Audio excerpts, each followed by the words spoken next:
Hi, boys and girls. I have a book for you. It's called Clover Kitty Goes to Kittygarten. Not kindergarten, Kittygarten. It was by Laura Purdy Salas and illustrated by Hiro Nakata. I've never read this book before. It's going to be new for me and for you. Maybe you've heard it before, but I have not. I love discovering new books when I go to the library. There is Clover Kitty Goes to Kittygarten. And it has a long dedication at the front. The author said, for Joyce Sidman, Mary Beavis, Michelle Myers-Lackner, Tracy Nelson Maurer, and Toonie Munson Benson, wordsmiths and friends through ups and downs, and the illustrator dedicated it to Kaharu.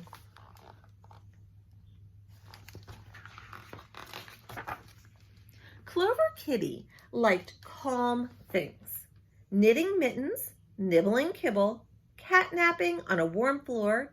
Sometimes she wished she had a friend to knit or nibble or nap with, but mostly life was perfect until, there she is, doing those things she likes, until one Monday morning. Mama Kitty announced, do you remember what today is? The first day of Kittygarten. Are you ready for friends and games and songs? Oh. Pictures of high fives and curly slides, dusty chalk and gluey paws filled Clover's head. She was not ready. She was not ready for Kittygarten. But quicker than a whisker twitch, Clover found herself cowering in Miss Snappytail's classroom. Blocks clattered, neon numbers crowded the walls, sunshine glared through the window. Take a look at this classroom. Does it look like your classroom? A paw touched Clover's shoulder and she flinched. Hi, I'm Oliver, said the kitty. Clover's mouth was dry as cotton. She couldn't meow a single word. Oliver smiled anyway. Oh, he wants to be her friend. Ms. Snappytail flashed spotlights off and on. Time for counting. Next she rang a bell, but to Clover it sounded like a gong. There they are, time for counting. Circle time. Then she forced the kitties to sit on the crowded story time rug.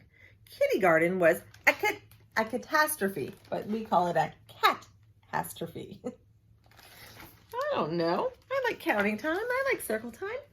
At recess, Oliver came over and asked softly, do you want to seesaw with me? Before she could answer, a squealing tornado of fangs and fur circled Clover. You're it. Hey, Clover. You're a princess and I'll rescue you. Catch, Clover.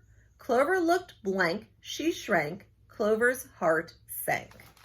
Oh, look at all those kitties who want to be her friend. They're very excited about it today. At lunch, the cafeteria lights blinded Clover. Do you like juice, Clover? Asked Oliver. And then the other cats are going, catnip cookies. Milk. Who wants to trade tuna for my spaghetti? Clover grabbed. She jabbed. Her tiny paws stabbed. Clover could not wait for nap time. I don't think lunch is going very well. But nap time was a disaster. Miss Snappytail's perfume stank like licorice. Sweet dreams, Clover, said Oliver. Nap time. Share my rug.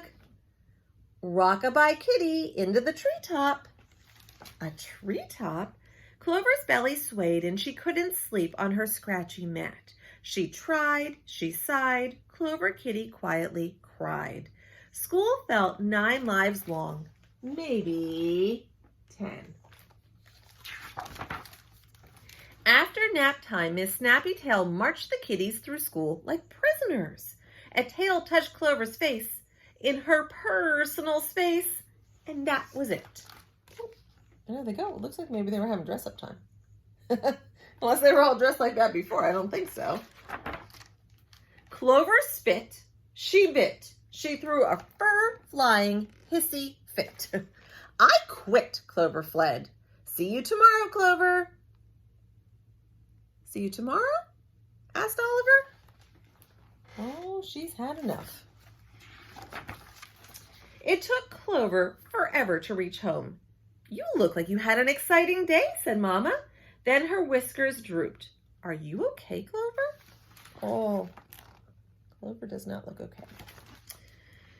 Without a meow, Clover curled into a circle. Mama rubbed just behind Clover's left ear until Clover fell asleep. That was a tough first day.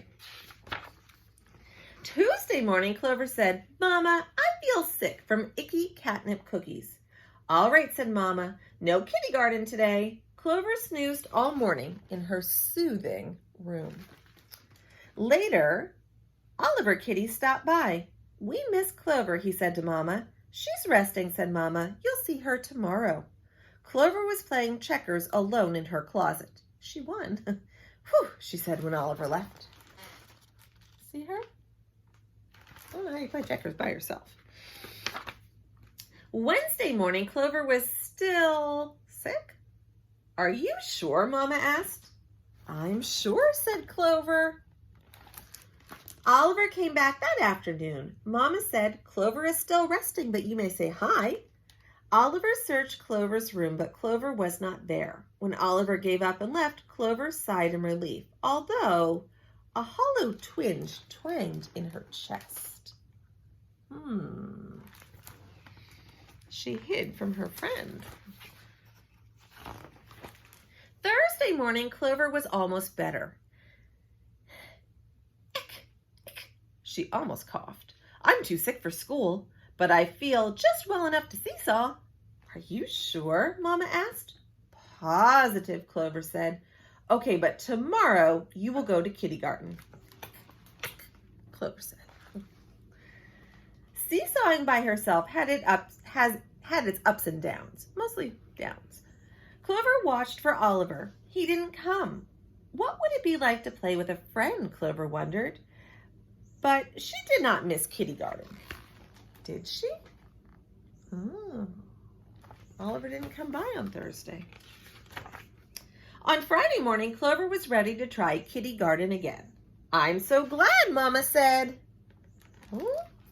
Clover stuffed her backpack with survival gear. She used sunglasses when Miss Snappytail flashed the spotlights, earmuffs to soften the circle time gong, and her own silky knitted rug for story time. Oh, she came up with a plan for the bright lights, the scratchy rug, the loud bell. At recess, Clover played checkers with Oliver. Then she needed alone time. At lunch, Clover nibbled cheese and sipped apple juice. Oh, she's wearing a helmet. At nap time, Clover slept next to her new friend, Oliver, on her silky rug with plenty of space between them. Oh.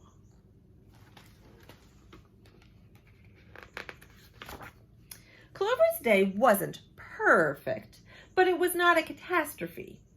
And when she came home, Mama rubbed the spot behind Clover's left ear and listened to her tales of the day. Oh, her second day at school went a little better. So Clover decided to go to Kittygarten the next week, and the week after that too. Each week got easier. It helped to have a calm, kind friend like Oliver.